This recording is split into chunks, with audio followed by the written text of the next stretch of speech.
Sagittarius, hi, welcome to Mystic Queen PH. At titingnan natin kung ano yung parating sa inyo in the next 24 hours from the time na mapanood nyo ang reading na to dahil ito ay isang timeless reading.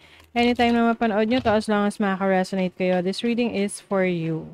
And if you're interested in private readings, meron tayong link sa description at sa pinned comment. Paka-check nyo na lang information kung paano mag-book for a private reading. And please subscribe to our channel to show your support. Like, share this video, at comment na rin kayo kung kayo'y naka-resonate. Okay, so let's see Sagittarius. Next 24 hours, what's coming for Sagittarius?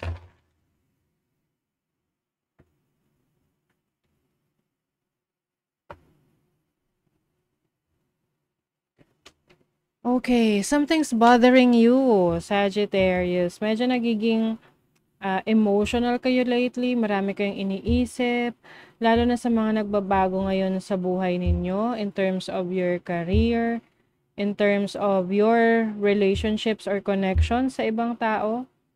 And to the point na parang ayaw mo nang kumilos. Yung parang nasya-shock ka na ano ba, paano na, ano nang gagawin ko. So,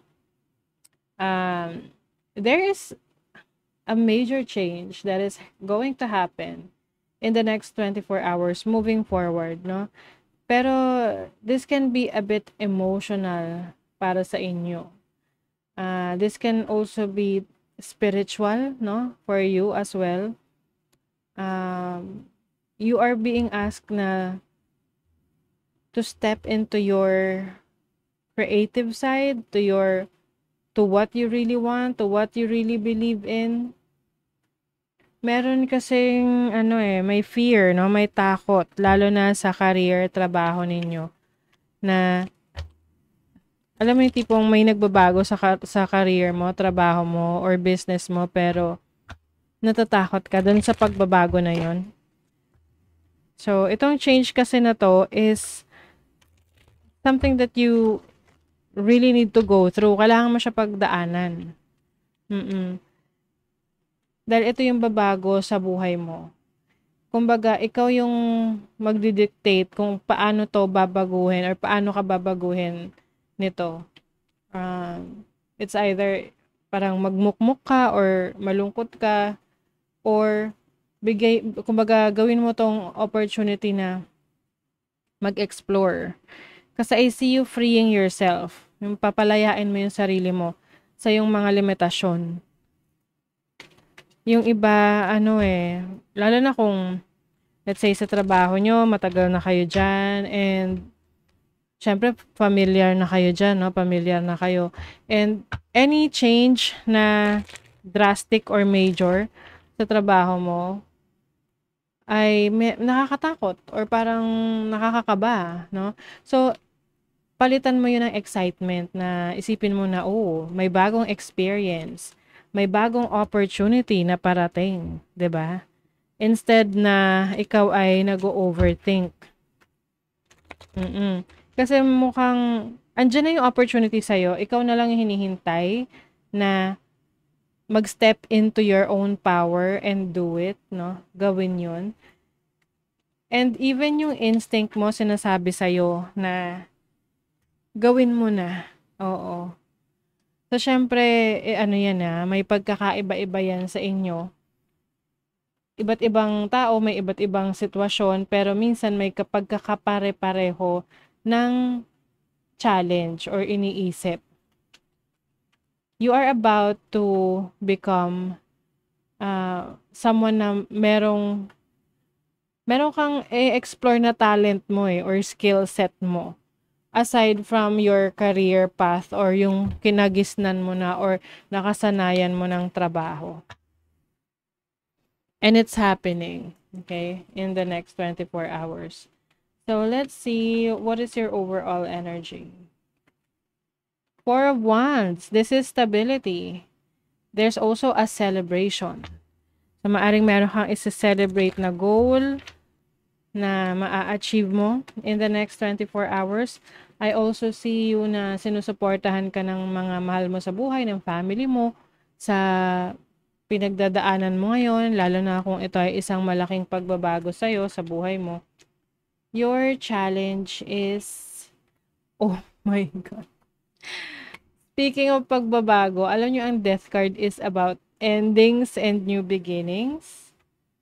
Okay, so Sagittarius, something is ending and there is a new beginning. Itong proseso kasi nito, itong transition na to, ito yung medyo nakakakaba na part. Ito yung medyo nakaka-stress na part. Kasi hindi mo alam kung saan yung direction na after. So, kapit ka lang, no? Kapit ka lang at be still, kumbaga sabi. Diba? You have to be still and just trust the process. Magtiwala ka sa proseso na kailangan mong pagdaanan. Magtiwala ka sa sarili mo. Magtiwala ka sa Diyos. Magtiwala ka sa pangarap mo. Sa purpose mo. Your opportunity or Three of Pentacles, this is growth. You have an opportunity to grow. Pag-unlad sa career, pag-unlad sa kaalaman mo, sa skill set mo, maging bukas ka dyan. Kasi yan yung magbibigay sa'yo ng mas marami pang experiences, and the more experience you have, the more na mas makikilala mo yung sarili mo. 'Di ba? At kung mas kilala mo yung sarili mo, mas may enjoy mo yung life. Because of the experience na naranasan mo. Your blessing or the Tower. Blessing in disguise. Oo. Sagittarius, 'di ba? Ito yung tipong halimbawa may nawalan ng trabaho, tapos syempre parang ano 'yun, challenge 'yun, nawalan ng trabaho, pero 'yun yung way ng universe para umalis ka sa comfort zone mo. And that's what I'm seeing for you. You are stepping away from your comfort zone para may itry ka na bago. Kumbaga, tinutulungan ka na ng universe na mag-change or to explore new things. Meron kang ipaprocess ng mga documentations, paperworks, lalo na kung ikaw'y magre-resign o kaya yung iba sa inyo pwedeng natapos yung kontrata nyo, may mga paperworks, or if you're going to start a business, meron kang mga kailangang asikasuhin, mga permits, documentations. And then, for your love life o family, wow. Ang ganda nito, Sag, kasi ikaw ay nasusuportahan ng family mo. Kumbaga, back up mo sila. Oo. So, kahit na yung iba sa inyo breadwinner kayo, at least you have the family na talagang nandyan para sa'yo, na sinusuportahan mo man sila, sinusuportahan ka rin nila, 'di ba? So you are helping each other. So that is your reading, Sagittarius. Thank you so much. See you again.